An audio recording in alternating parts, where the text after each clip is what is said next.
Hi ladies and gentlemen, welcome back to the Super Audio Show. Now today we are back here to have a three-way battle between some of the most popular cheapies in the Chi-Fi segment.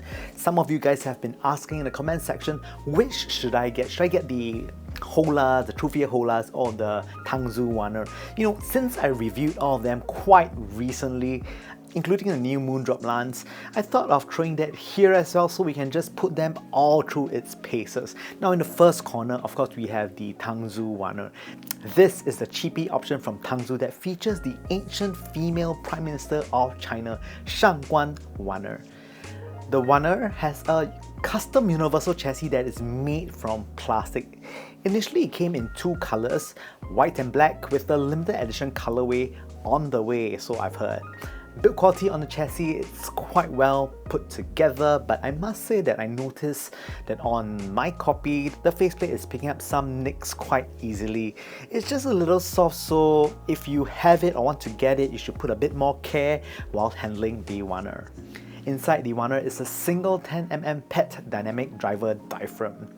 Cable on the Wan'er is probably the weakest among the three cheapies. It is a silver-plated copper cable that is twisted and terminated to 2-pin and 3.5mm jack. This twist somehow causes the cable to be rather microphonic. Also, just to add, the 3.5mm jack is a little too short to fit recessed female 3.5mm jack, so it can be a little problematic should you have a DAP dongle that requires that. I think this, by today's standards, should be addressed as it was a problem since the iPod days. Overall, I feel that the build quality of the Wan'er is acceptable, but comparing that to the Holas and Lan, it just falls a bit short. I wish that the cable was quite a little bit less microphonic. I really did not like that. And for the 3.5mm jack to be able to suit more players. Now the chassis is pretty, but really picks up scuffs a little bit too easily. But for the price, these are honestly minor nitpicks. They are really cheap, so if you don't really care if they break or get too ugly, just buy a new one. Now, following that, in the second corner, we have the Truth Years Hola. The Hola, like the Wan'er, is a custom universal shape. This time round, rather than using molded plastic like the Wan'er, the Hola has a 3D printed chassis that feels more substantial compared to the Wan'er. Although light, it does feel a bit sturdier. It has a metal faceplate with an Asanoha pattern on it as well. The chassis is 3D printed by Hey!Gears that have previously done IEM such as the Moondrop variations that is really popular, as well as the Hola's more expensive sibling, the Hexa. The chassis here is more generic in its nature, unlike its more iconic shaped brother, the Hexa.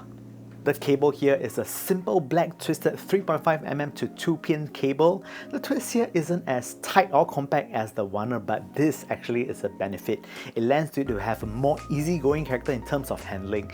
They won't really fight you when you are trying to curl them up to keep them, that kind of thing. It doesn't really do too much of that.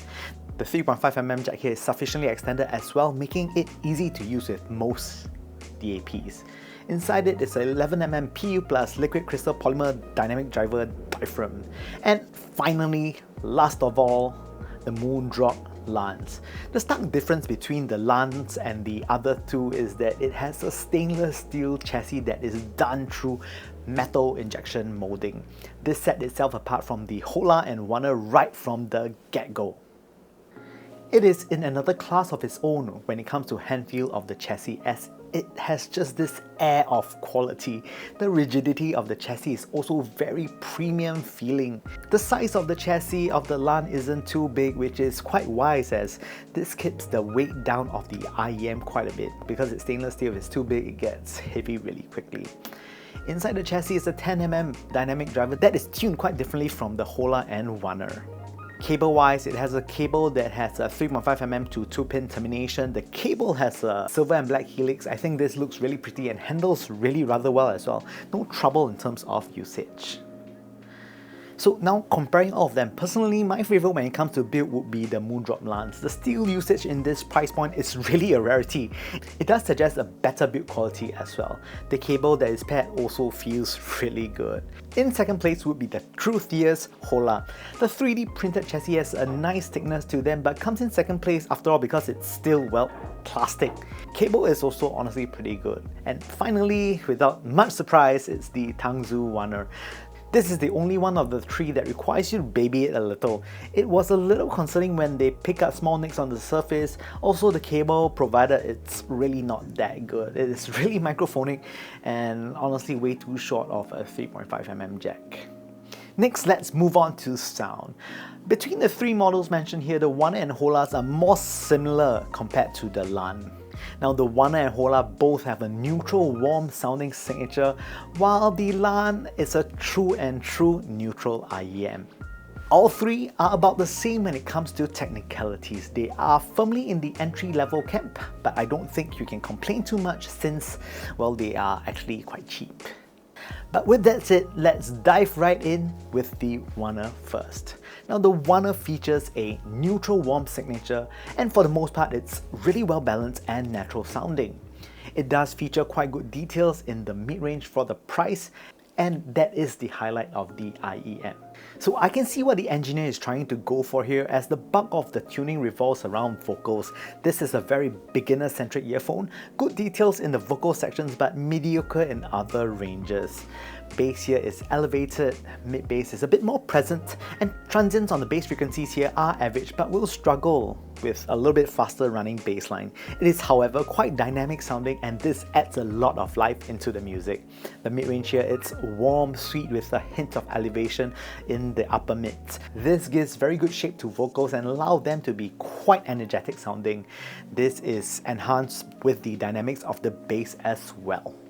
It, however, does get coloured somewhat by a little bit of the bass fuzziness, but not too much, but just a hair of it. Moving on, treble extension is decent for the price. I think they perform better than that of the Holas and is quite similar to the Lan. They are not too airy but packs enough resolution and energy for the IEM to be exciting. Soundstage is average on the Wanner when it comes to width and height. Positioning and depth is average as well. Now next, we are moving on to the Hola. The Hola is very similar to the Wanner with the exception that it is a bit more laid back when it comes to treble compared to the Wanner. It has a similar neutral warm DNA that should be very beginner friendly. Bass here emphasizes the sub bass a little bit more than mid bass.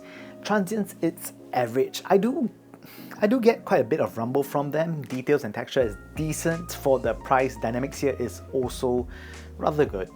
Mid-range on the Holas are slightly recessed. They are a little bit heavier in weight when you compare them to the Wanner or the Lance. Mid-range here is an intimate listen with separation between the voicings to be a little weak. I do find that the Holas lack a bit of aggression in the mid-range, possibly from them having a little bit more muted or smooth treble response.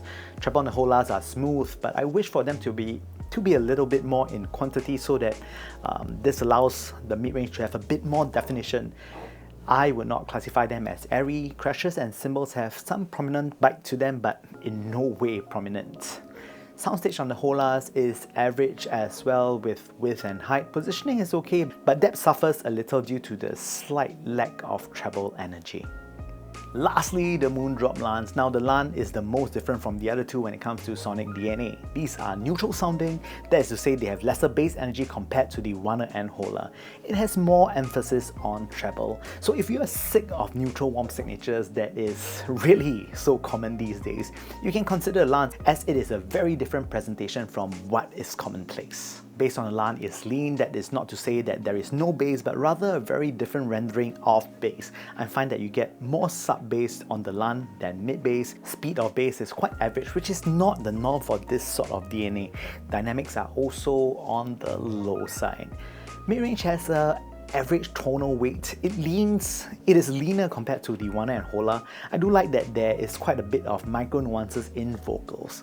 Treble extension is actually really decent, but I feel that there can be a bit more presence, as I feel the cymbals can benefit from a little bit more bite and sparkle. Soundstage, honestly average yet again, but decent when it comes to positioning.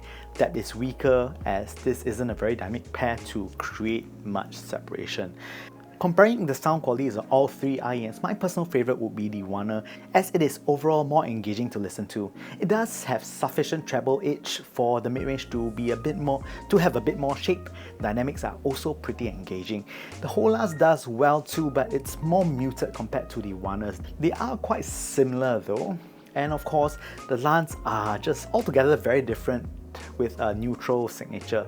So with that said, the Lance are probably something I recommend for somebody who listens to more acoustic music, as this signature tends to suit that a bit better.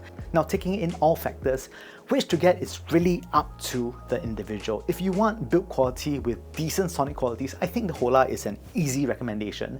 But I just do wish for them to be a bit more aggressive sounding in upper mid, to have a bit more bite and excitement. Overall, it is probably the safest amongst the three in terms between the balance of build quality and sound quality. The Warner, on the other hand, is probably the most exciting to listen to, with an engaging bass response that is matched with an attractive upper mid-range and treble. Music just sounds so lively on the Warner. But it honestly kind of falls short with regards to build quality. It is quite a ways back and reminds me of how KZs are made from their IEMs, which are made from kind of like softer plastic overall. Another thing is that the cable is really mediocre. I really did not enjoy untangling the cable every time I have to use them. And lastly, the Lance. Without a shadow of a doubt, they have the best build quality of the bunch, with the premium metal chassis and quality cable. These do feel really quite a bit more premium than the other two. However, they feature a neutral sound, which might not be the usual choice for beginners coming into this hobby, where a more relaxed and fun sounding DNA is preferred. But I must commend Moondrop on daring to do something different. The Lance can suit acoustic music very well and should be my number one pick if the listener listens to this genre a lot. All in all, there's a reason for each of these earphones to exist, and you won't really go wrong with either of them. If you're looking to upgrade from a similar price point IEM to any of these, for example, like you have a Warner but you really want to upgrade in terms of resolution and detail, I'm sorry to say that all these are just honestly side grades. But for what it is, if you're new to the game, I think any of these would make a good choice. Just pick one that you like. And with that said, thank you guys for watching the Superchunk Super Audio Show.